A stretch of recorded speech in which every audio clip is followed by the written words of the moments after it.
change at a rapid rate. To reflect the mirage and disintegrate. She mentioned that she had this like dream of being like doing aerial photography. Yeah. And I was like, I've heard it's not that expensive. And she's like, well, I don't know. I'm like, all right, I'll just fucking set it up and we'll go. Holy crap. So can I ask how much it actually was? Yeah, we were up for 30 minutes and between the three of us, we each paid $140. Oh, wow. That's totally reasonable. Yeah. For what it is, like it's Yeah. not a small amount of money and I have none. So it's all Yeah. credit, but I couldn't turn down the opportunity to be in a no door fucking tiny No, helicopter. definitely. That's take like pictures some down. James Bond stuff Yeah, that's right there. pretty cool. That's pretty amazing. Yeah, it's pretty Did you get some killer shots out of it? I have no idea. I don't think so. I went up, unfortunately. Are we recording any of this? We can hash it in. Okay, good. This is an amazing intro, actually. I have this shitty, old, cheap intro telephoto lens, plastic, the whole thing. yeah. So I don't have money to buy lenses or rent, so I brought that, thinking it would be enough light for clean shots. But it's amazing how much, for example, the helicopter vibration, being under a rotor with no door, air, like and wind speed. And then on top of that, it's not glass. So like Scott gave us advice to be on burst mode. So I think every time I took 6 sequential shots, like I have one. I spent some time last night looking through it. Right. Now I took something like 2,000 frames. So I'm sure I'll have something come up. You would definitely have something in there. But it was dope. It was fun. How many photographers are able to like 3? 3. Yeah. It's a tight squeeze. That's a tight squeeze, but totally worth it though. It's fun. Oh man. Yeah. That could be a really cool excursion for like a photography trip. Yeah, I think people do that. I don't know. Like, I have half a mind to think about whether I could build something around that. But there's some complex issues. Like, for example, body weight was a factor. I had to get everybody's, weight for fuel ratio, timing, scheduling. Like, it bails. We were supposed to go on Friday and it rained. Right. There was all these nuances that make it difficult to manage, I think. Right. Especially it's not with the just group like of people. jump in the helicopter, go take some great photos. I mean, you probably could. Yeah. If you had that kind of money and flexibility. If you were by yourself and you're like, I have $800 that I don't know what to do with. Full-time artist. It's not in the cards, really. You need a lot of planning. And and when I put the open shout out on Instagram to invite people, I think like a lot of people looked at it. But either they assumed it would be too expensive because I didn't know what to pitch. And they bill by the minute, which is really cool. So interesting. We budgeted an hour. Not that I had the money, but like just to see what would happen. And then it got double booked. And then we ended up for half an hour because Scott's like a big pro and everything. So he's like, I think 30 minutes would be enough. It's 10 minutes into the city, 10 minutes back. So we were really shooting for 10 minutes. But nice. 10 minutes in a helicopter as you're panning the downtown core, you get the okay passes. If it were up to me and I had an open wallet, I'd probably have stayed maybe another 10 minutes to do a second pass, just so that I would get a gauge of what my lens is looking at. Right. Have that second chance. Like, okay, I saw these shots the first time, missed them, go around the second, go get them. Yeah, I think I would have done that. But thankfully we didn't because I don't have any money. And I don't know how I'm going to afford $140 anyways, but we'll see. So I was just telling Kyle earlier, when I earn some money and, get all this stuff I'm doing off the ground, I'm going back for sure. Yeah. Whether it's with other people, my son was like in tears when I was dropping him, like picking him up from school because he was like, how come I can't go? I'm like, well, there's a couple nuances to that. Yeah. The big ones, I don't have enough money for you. And the other ones, I don't think they have a harness small enough. Yeah. And it was like a full harness, like my crotch, my thighs. So you were like locked in. Oh yeah. So you could camera just too, everything zipped up out the window. Yeah. And oh my goodness, that is straight out of James Bond. Yeah, and we may have, whether we were allowed to or not. But the caveat is, it's so goddamn windy and scary that once you start leaning out of the cabin, let's say sticking your camera out, whatever, like I had wind blowing across my face so hard, I felt my eyelids like start flapping. Oh my goodness. And like by the end of the 10 minutes we were shooting, like I couldn't even look through my viewfinder because like wow. so I was like trying to shield my face like on certain angles. Right. And I had these stupid flaps from the harness, like flapping and smashing me in the face. And, Yeah. like there's a lot of interesting things that happen when there are no doors. But so that's not great for 4-year-old. Yeah, I imagine. But not. he would have either loved it or pissed his pants, or both. Loved pissing his pants in a helicopter. Wow. Oh, hilarious. Okay, we're talking too long. We'll have to use all of this because we don't have a lot of time. Welcome to Perspectives, YYC. We're back at Media Lab. Once again, my sponsor, Kyle, is here recording and just overseeing. We've discussed he's going to use very visual hand gestures and signals to tell me when it's time to shut the fuck up. We unfortunately lost the last podcast through a computer error, so I'm not going to start numbering these anymore, Kelly. So it's just a podcast now. Cool. And it'll probably still release sequentially because I'm lazy and I don't have an intent about any of these. But just in case, this is one of the podcasts that we're doing here at the end of September. I have the honor of bringing a pretty neat dude, Kelly Johnsgaard. Yeah. And if you do or don't know, he is one of the founding members, no gender, of what was Voltage Garage, which was an amazing space, and now is called Nvrlnd Ranch as they've moved to Ramsey. And we'll talk about that, hopefully, because I feel like Kelly and I share some directional intent for art in Calgary. But maybe we could start, Kelly, with you giving us a bit of a spiel about who you are. Spiel? Oh, man. Born and mostly raised in Calgary, grew up in Texas, traveled a lot as a kid. About 5 years ago, I got presented this opportunity to take over an abandoned building. And it was in Marteloup, an abandoned Ottawa garage. And that, over the course of 2.5 years, that became Voltage Creative Garage, which is just a creative hub for all sorts of artists to come and work and create in a safe and affordable space. We knew from the beginning that was going to be a short-term lease, that the property owners did have plans on the books to develop that property. And when that happened, I very quickly realized that I wanted to be doing that as well as, focusing on my own art, which is photography, full time. So through a lot of hard work and contacts that we made in the city and friends of the old space, we got the space in Ramsey now, which is the old Shamrock Annex Hotel. So now we have actually 2 buildings. One is the Annex Hotel that houses all the artists. So we have 26 rooms and they're all filled up now. I think we have 34 artists occupying the space. There's a couple of shared rooms. And then we also have a 1,200 square foot event space that is used for gallery shows, workshops, theater rehearsal space, large scale photo shoots, bachelor parties, birthday parties, you name it. We really kind of have a problem saying no to creative types. So, and we really try our best to facilitate that within this city. And like I said, again, at a very affordable rate. I met Kelly, I think it was January. I was working with the boys of Magare. Shout out to Dallas and Vladdy. And we were going to put on, actually, no, it was before. It was probably November of last year.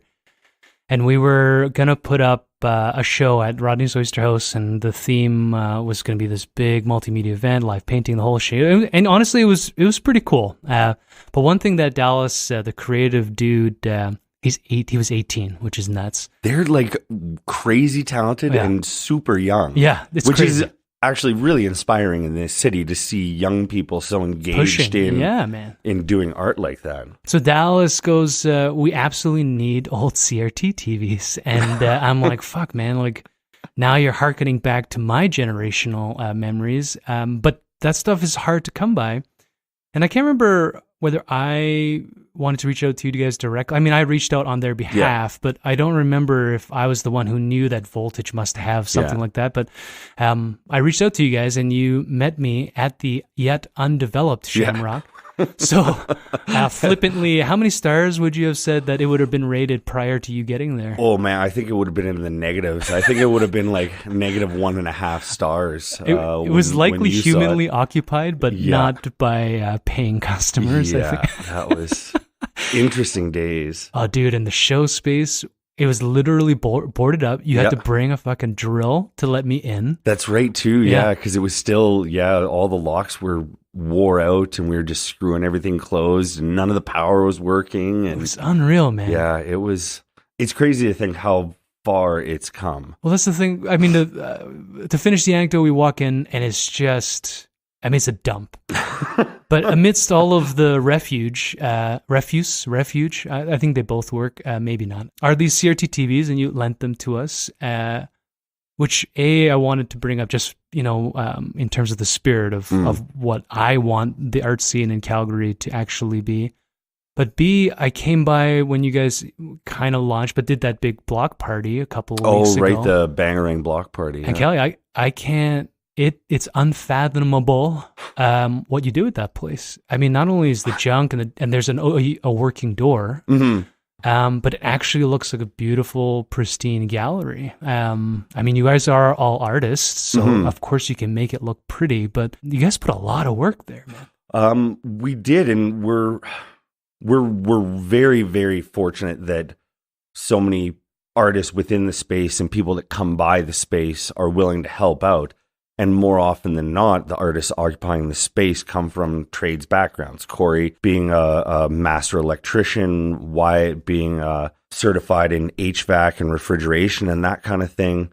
And everybody is just so willing to come and help out. I remember the first 3 months that we were in the space, it was literally, okay, let's make a plan. We have to get rid of all these beds and blankets and carpet and drop down ceiling and dressers. And what are we going to do with all these vintage TVs? So it was, okay, itemizing what we wanted to keep, and got 6 job site bins and organized a crew and just paid them in coffee and beer and pizza. And they were loving it. And most of the people, actually, everybody still comes and hangs out at the space if they don't have a studio at the space. So we've really kind of created this family of sorts, this art collective family. I just realized the other reason I knew you guys is because Alex Kwong, who I tried to do a collab with, and I just think he's a cool guy and incredibly talented, but he talked about that too, how you guys are like this, family. And it was interesting when I contacted you and saw how you guys operate. You know what's interesting about that and how cool Voltage was, because I saw them just before you closed at Mardi Gras last year or the year before. Oh, right, yeah. Is, at that same party this year at the opening, I mean, the amount of people that came out, not just presumably artists or people that were, had worked with you before, but it felt like people came out. I don't know if you have any numbers or any experiential detail, but you had an amazing kick-ass band. There was people everywhere, dude. It was pretty crazy. We don't have exact numbers, but we definitely estimate upwards of 300 people. Yeah. Which was amazing to see, and, just lends itself to, we feel like we're on the right path, and people are aching for something like this in the city, and not just artists, the community on a whole and the city on a whole wants to see, what talented artists within this city can produce, and go to smaller, intimate boutique concerts where they can see a band that they wouldn't generally see at, the Ironwood or the Blues Can. I mean, those are great venues, but they cost a fair bit of money to play at those spaces. And the art game is not an easy game to play. We were part of the Burns Visual Art Walk 2 weeks ago, I believe it was. And again, we were shocked at how many people came out, and it was terribly crummy weather, kind of rainy and miserable, cold. And again, there was like 280, 300 people that came through the doors just to see what we were doing in the space and participate in the figure drawing that we had in the boutique, and, meet some other local artists and just kind of talk with them and maybe try and buy some pieces. I mean, I have so many questions, I guess, but number one, Kyle and I, we have some inroads on this live event thoughts that we have. I'm going to put that out as a request to you too. One of the things that Kyle has dreamed of, speaking of dreams like MJ and helicopters and all this shit, is we want to do live broadcasting in a digital forum. Whether that involves, so we've got sort of a spoken word rap R&B concept. I've got a possible slam poetry art something. And now I'm talking to you, and I'm thinking, like that band I saw at your show, they were incredible, man. The Mitch Below band, unbelievably talented gentlemen. Man. Again, really, really young guys, crazy hard work ethic. They, when I was lining Mitch up for the party, I was like, wow, how's the summer been treating you? He's like, we're playing like 3 gigs a week, like 3-4 gigs a week. We're playing all the time, which is great to hear. In this city and traveling quite a bit. He's been spending quite a bit of time in BC and splitting his time between touring in Calgary and BC, which is awesome. But that would be really cool to have them play like a live set and then have an interview with them. Yeah, kind of man. Q&A. Shit, instead of 1, maybe we'll get to do 3. Or like maybe, you know? And like we were talking when we first conceptualized our partnership about how we got to get rid of this idea that we have to make it big on the first one and just try different venues, different people and all this stuff. So I will say as a marker, like I'm gonna stay on you on that, and maybe the next bigger show or something that you have an idea. I mean, we don't even know about equipment and you know whether it'll be on Apple or you know Instagram live TV. Who knows what live means anymore? The stupid technology keeps evolving every goddamn second. So but I think the principle of it is important. Which is the same message that you and I are vibing on, which is we need to get all of this YYC talent in front of more and more people. Totally. So that we can at least, whether we need to stay or, you know, it doesn't have to be so close-minded, but at least people can recognize that there's just awesome people everywhere. Yeah, exactly. Now I've forgotten all my other questions, but let me kind of rewind a little bit here. You know, 5 years ago, Voltage. I mean, kind of give me an idea of you personally, Kelly. What were you doing before that? Are you like, how did you come into that opportunity?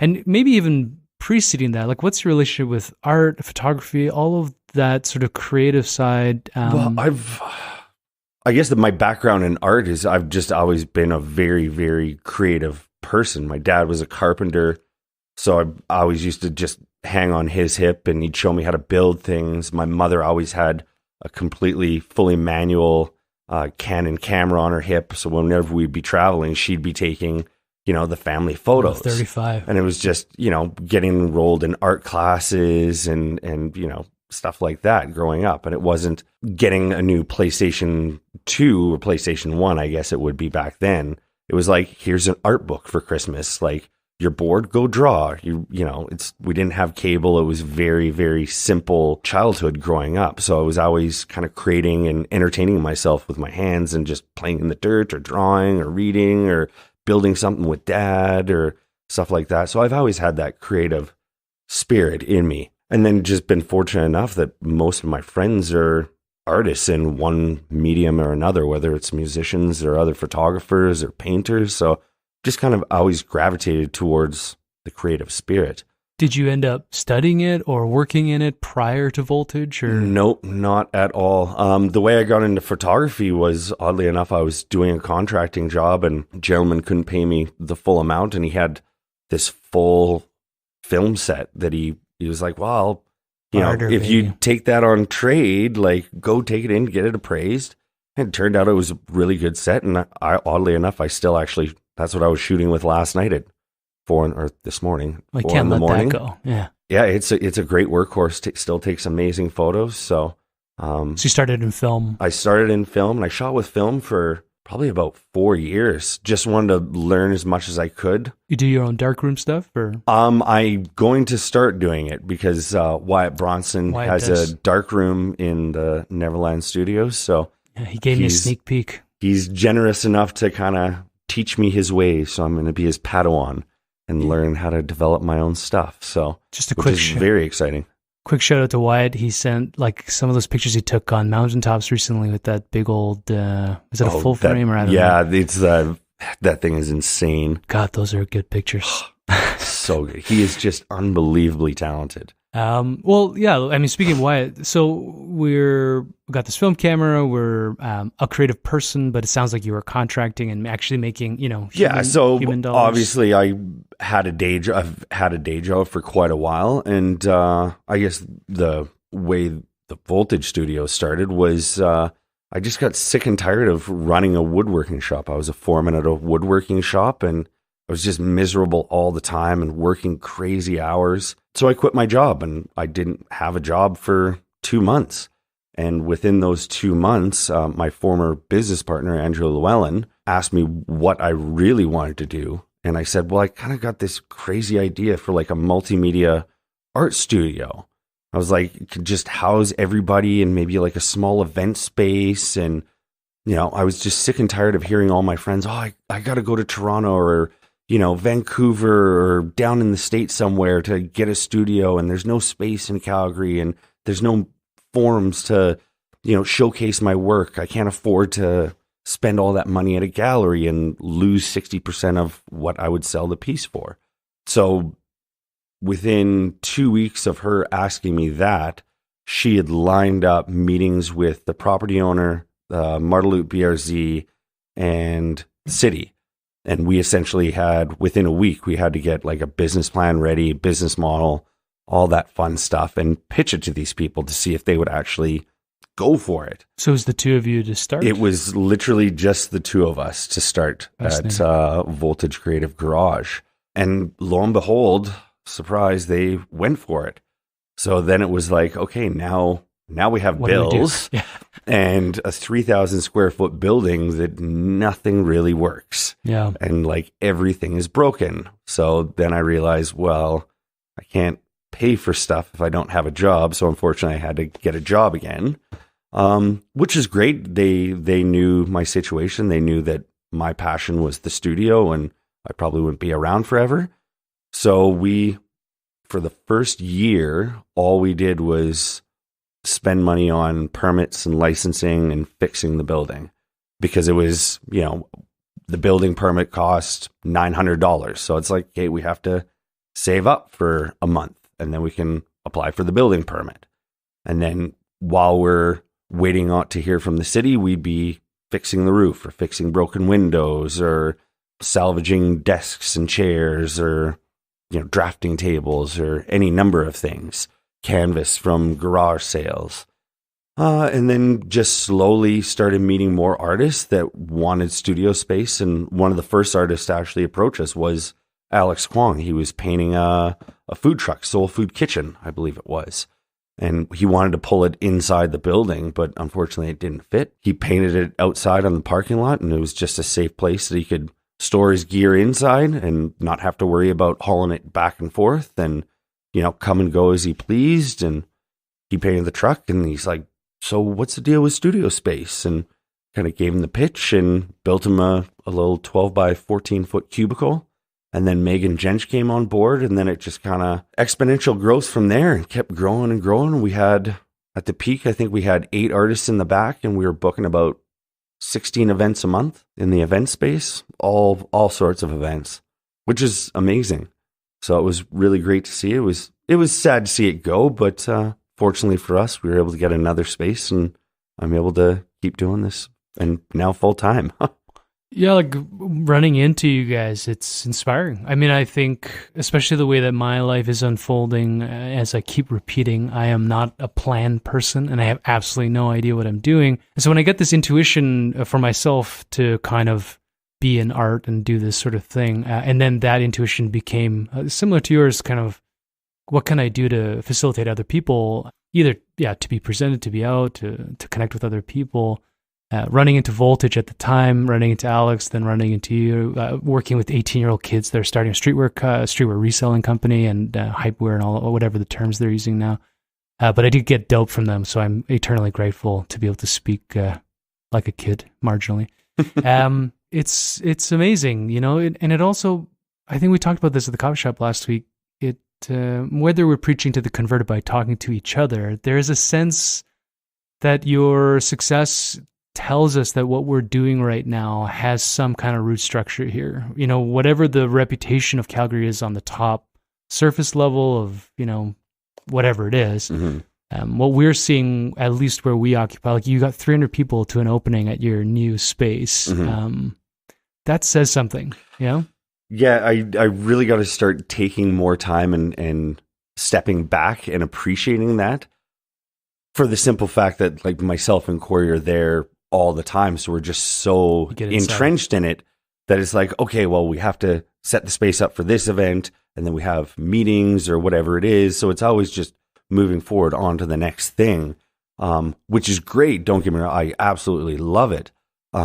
But taking those moments and like stepping back at like the gallery shows or the openings is like, wow, this is unbelievable. I can't believe there's so many people coming out and so many amazing artists that want to use the space. And part of me feels bad that we're already full up. I really wish we could keep housing more artists and give them more studio space. The fact of the matter is we're full up in our studio space. So I can only do so much with that building right now, but I definitely have loftier goals. Yeah, what are those? Permanence. At this point, a larger space and permanence. That's kind of the end goal. Yeah, as soon as you say permanence, I wonder what that means to you in your mind and what that will actually be in practice. You know, if there's anything I'm learning about life, is that there's really no such thing as permanence. And rather maybe, I mean, it's like me going on this helicopter trip last night. I really have no right to spend that money, be up there or anything like that. And they are not linked to any sense of permanence at all. I wonder instead if the focus became about these experiential things, like having a show where 300 people show up and you have this live band that's incredible and you have such positive energy, is the polar opposite of permanence. It becomes, you know, sort of momentary.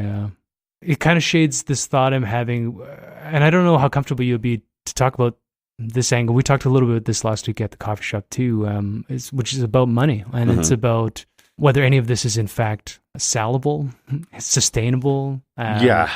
At what point, maybe we'll revisit that talk we had about the famous artist that blew up in the street art scene and then has slave factory workers build everything for him. So maybe you can give me give us a brief Coles Notes of that. We don't, whether you feel comfortable naming the names, but that anecdote, and then give me an idea of where we left off, whether it affects how we approach these, for lack of a better word, ventures we're on right now. Truthfully, I can't remember where we left off with that conversation. I've got no problem naming names in regards to artists, but I believe it was Obey Giant, who's, you know, started out in the street scene, made a really big name for him, and, you know, proved that he could do some really cool things. But all the videos I see of his large scale work now, he's standing on the ground just telling people what to do, and he's got all his minions up in the lifts and in his studio space, cutting out all his stencils and, you know, bringing him all his paint and going up in the lift and actually doing the painting. And he's just having them reproduce his actual work. I have a hard time with that. I get the aspect that to become hugely successful, there are sacrifices that you have to make. And, you know, obviously getting somebody to cut out your stencils is one thing, but getting all your minions to do actually all your painting for you, that just, in my opinion, just makes you a designer. You're not the actual artist producing the work. You're the one just telling people what to do and design the piece. But again, he's hugely successful and he's getting probably $1 million contracts. But yeah, I think like when we were talking about it, it had two perspectives. One was the reflection of capitalistic ventures, free market capitalism, in the sense that what does successful mean? Like, so he's got to scale up and do this thing so that he has presumably enough managerial time to make presumably whatever hundreds of millions of bucks or whatever he defines as that success. The polar opposite in a, let's say, you know, biased artist sense is it's all about the craftsmanship, and the only thing that matters is, you know, the way I interact with my paint and with my pieces, and, you know, I'll literally eat shit and dirt and, you know, just lie down on the floor just to be able to do that. And so those are incongruous only because we kind of extend them all the way Right. out there. And it's kind of the other thing, very similar to that, which is the concept that art in itself has seemed to evolve from from craftsmanship, tradesmanship, this sort of tactile practice and expertise Mhm. to context and marketing Mhm. And mass production. and mass production to chase presumably more money. Mhm. And so where do we fit in that conversation?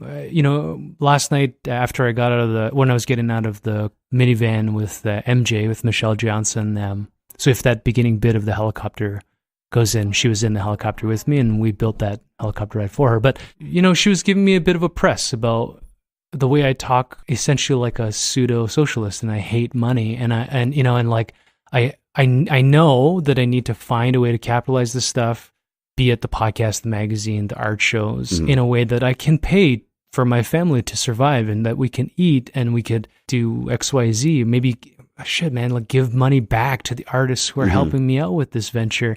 And yet, because of my attitude, that doesn't seem to be an easy thing because I'll throw away anything to, get away from considerations of money. But, you seem to have found somewhere in the middle, at least in the sense that Voltage survived so long. Nvrlnd seems to be building a lot quicker than Voltage did. So you've learned something in the experience.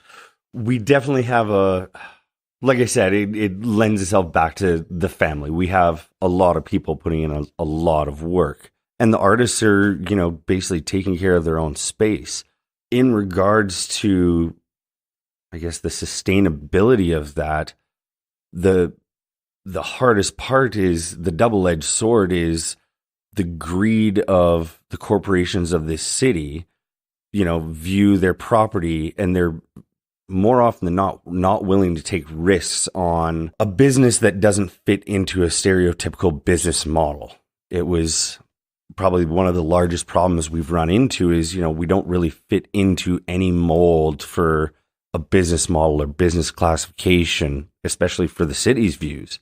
So it's been an uphill battle in that sense of what we're trying to do is actually worthwhile and it's going to stimulate the economy.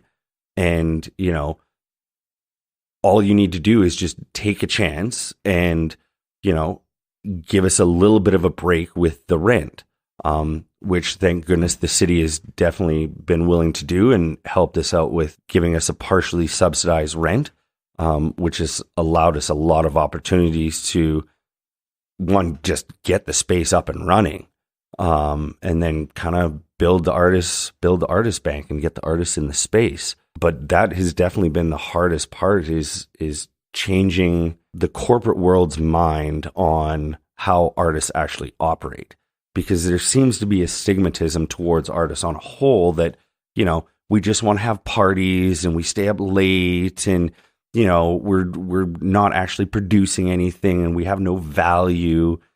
But when you look at other cities like, actually Detroit would be a great example. Detroit went through a huge economic downturn. So now you're seeing this very large influx of artists taking over spaces at crazy affordable rates.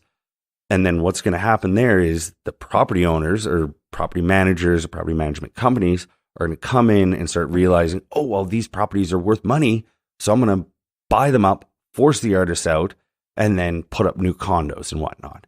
And it's happening all over downtown Calgary. They're taking perfectly fine buildings and ripping them down to put in condos that are, 6% of them are going to sit vacant for the better part of a year.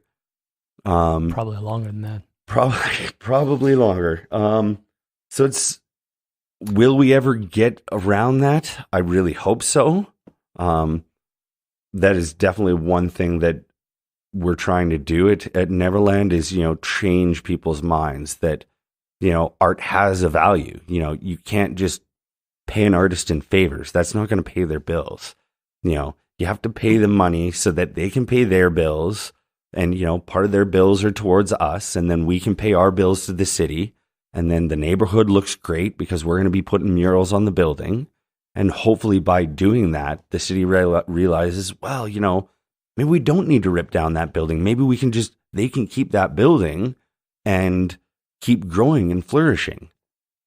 I wonder, and I'm obviously no economist, and I'm no, academic when this kind of stuff comes through, but, I wonder if part of the issue is this idea of associating money as a commodity. This idea that accumulating money of its own has its own value. Mm-hmm. Whereas the original, I believe, intent of money was sort of this transferring barter sort of thing to ease the trade between, a farmer and a painter, because maybe the farmer didn't need a painting that week. So then, you could connect more people within a society together using this sort of common element. And now money just literally rules all. Like people will rules sell. the world. Yeah. When I watch... Well, I don't have cable anymore, but when I had cable, you watch garbage, US TV, and you see like Judge Judy and like a sister suing a brother for a fucking coffee that they didn't get paid back for, like that kind of stuff. I mean, that's a caricature and it's shit TV, and it's not meant to be a reflection of how everybody is, but it's fascinating that that's even a plausibility. I think like all of this, that we have to fight to talk about how creativity and expression of the human spirit has a value is insane. It's it's bizarre to think where society puts its values on that. Don't get me wrong, I've got the friends that they need to drive the newest and latest greatest model vehicle, and they're not happy with an 800 square foot house. It's got to be 5,000 square feet, and that's fine, that works for them. I'm just the type that I like to live within my means, and I try and support local as much as possible because I love this city and I love the talent that's coming out of this city. So I've just never really felt the need for big shiny things and subscribing to having 6 figures in my bank account. That's definitely not my idea of success. What my idea of success is if we were able to stay in the studio for 5 years and just grow that business model and, just keep having amazing events and supporting as many local artists as possible, that would be a success to me. Truthfully, money has never been a driving force in this. That has actually been not even on the list. It was, when we started this, it was when it was Voltage Garage, when we moved into Nvrlnd, it was always, we're not going to be rich doing this. There are going to be hard months. In the first 5 months in the Nvrlnd, the hotel was very, very hard. There was a couple of months where we were scraping money together to pay some bills. But we got it done. We put in the work and, but that's my idea of success right now is, the 5 years in the studio. There might be sort of a common element with creatives, but I'd like to believe that this is sort of a human thing. But I think when presented finally with something experiential, be it something fun or something, a grind like tearing down that god-awful heroin dump of a hotel and turning it into this, beautiful facility where artists actually want to go and do their art. I don't remember if this is on the Magda podcast or the Lost Jewel one, but, I was talking to my friend Jacko, who will be on a podcast soon. He's the manager, now ex-manager of the Phil and Sebastian's that I live at. Yeah. He actually is a mountaineer on the side, and he talked about, these weekly expeditions, camping out in sub-zero weather, climbing these, almost dying 3 times this year. And he's like, in the moment of doing it, sharing a tent with, 2 other smelly dudes, like all those experiential, it's not that that's in itself pleasant. It's just the overall experience, the sense of accomplishment, of overcoming things, of growing. He is an incredible person in that he's so focused on those experiential moments that I'm inspired by hanging out with people like that. Whereas when I talk to a lot of folks, both creative and non, I mean, some people are just kind of scared to pull the trigger to do something. They talk themselves out of it and explain the 60 reasons why it's a bad idea. I mean, I really should not have been, I'm with gloat, but I really should not have been in a helicopter last night. It doesn't make any sense. I don't have the money, and I have no right being in one, but I got to do it, and it was amazing, you know. And I intend now to do it again, because why the hell else? Like, why shouldn't I be in a helicopter, you know? But I had a friend in Toronto DM me or Facebook message me, and the conversation becomes like, "Oh, I'm so happy living through you." I'm like, "Go out right now and fucking email a helicopter flight thing in Ontario." And just go on a helicopter. Like, I don't know what else to tell you. You know, I don't think it's good enough anymore that we just sit and watch other people do and stuff. Live through people. Yeah.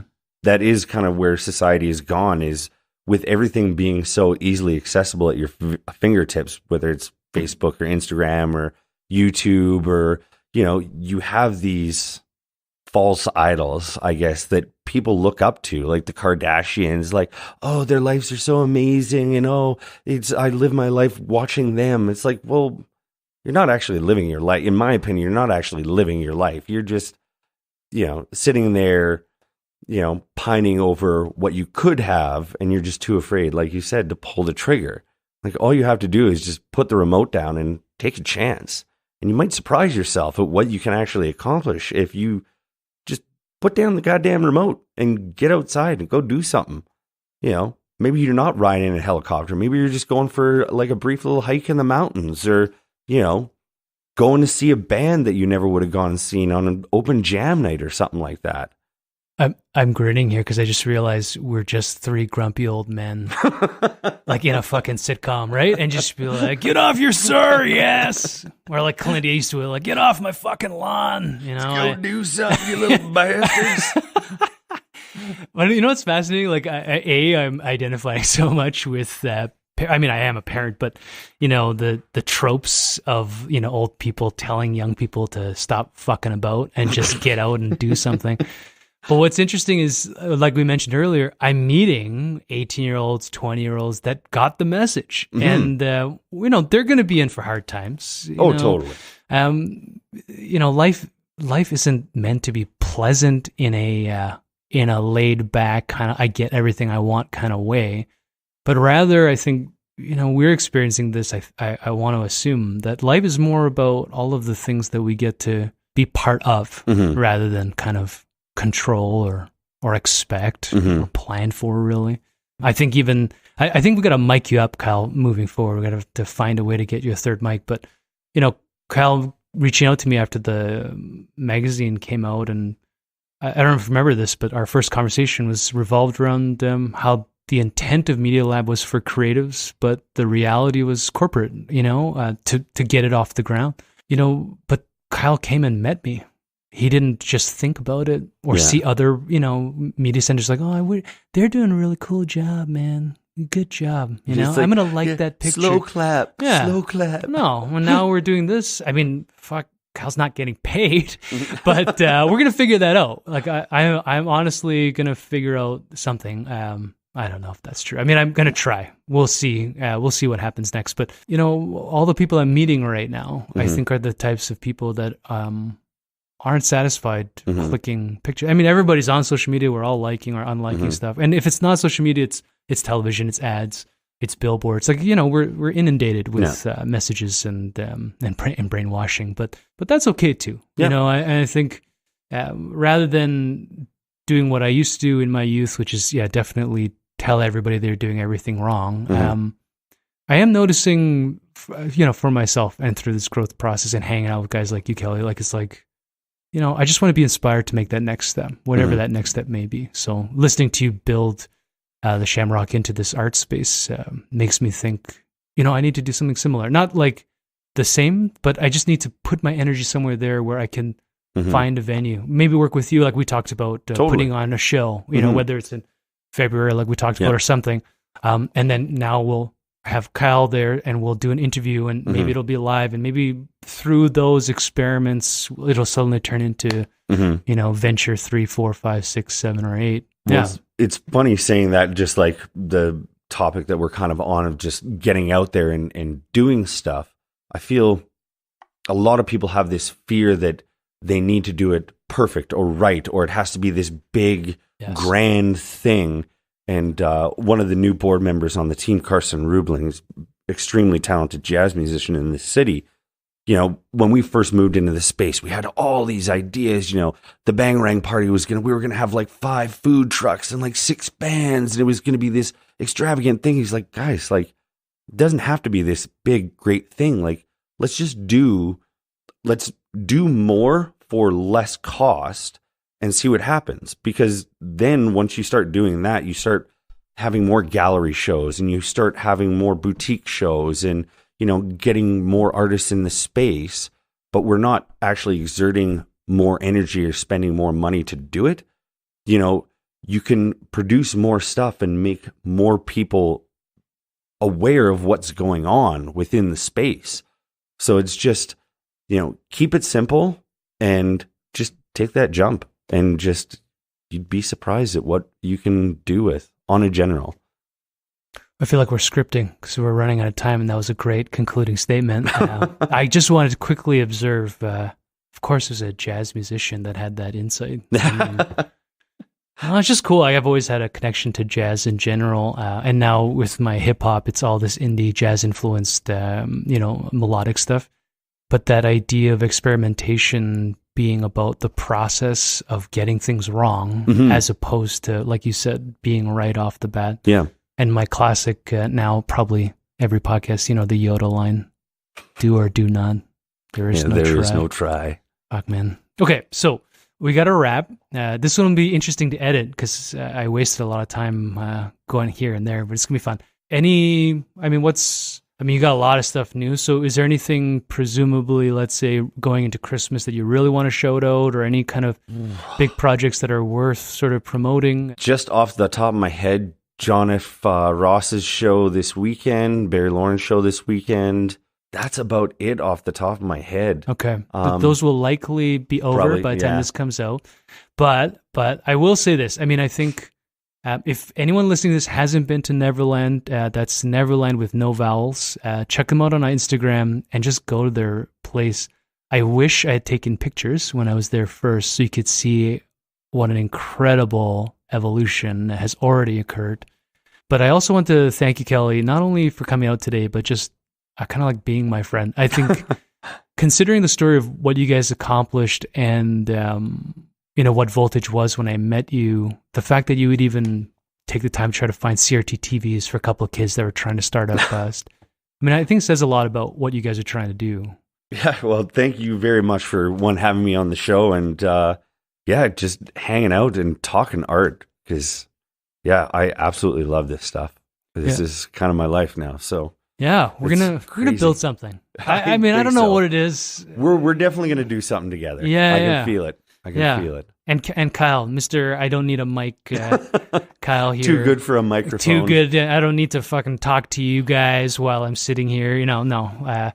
We definitely have to get a third mic. But we'll get Kyle involved. And I'm starting to be spoken word poets. Like, if we're gonna do something cool, either all at once or one at a time, or we'll do something. I actually really like that idea of kind of like almost a Strombo show, where it's like you get a spoken word artist, maybe Mitch, and then maybe just have like John F. Ross, because he had a gallery show, and they can all like do a spoken word poetry, do a small little set, and then just give a quick little Q&A after the fact. So it looks like we have a project. That'd be really, really cool. Yeah, let's make that happen. Yeah. Okay, awesome. Thanks for tuning in. Quick shout out to Kyle again, Media Lab YYC, Nvrlnd Ranch. Is it Nvrlnd YYC? So it's kind of weird. So the legal running name is Nvrlnd Arts Foundation. Okay. And the Instagram handle is Nvrlnd YYC. Okay. So everybody just calls it Nvrlnd. And then the music's still my lady Mallory music. That song's hype. And we have some music stuff coming up, Kyle, that we'll see how that evolves. But thanks for tuning in. Thanks for still listening. And we'll talk to y'all again soon. Bye.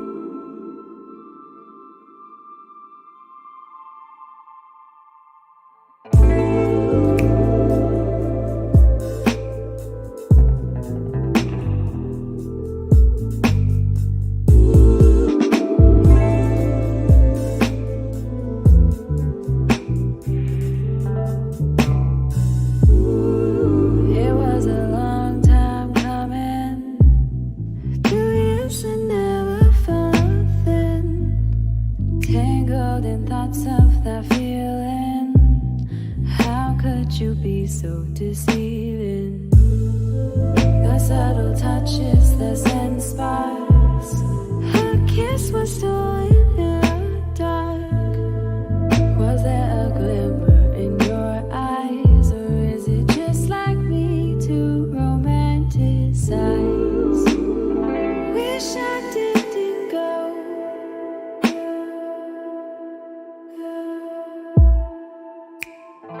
Wish I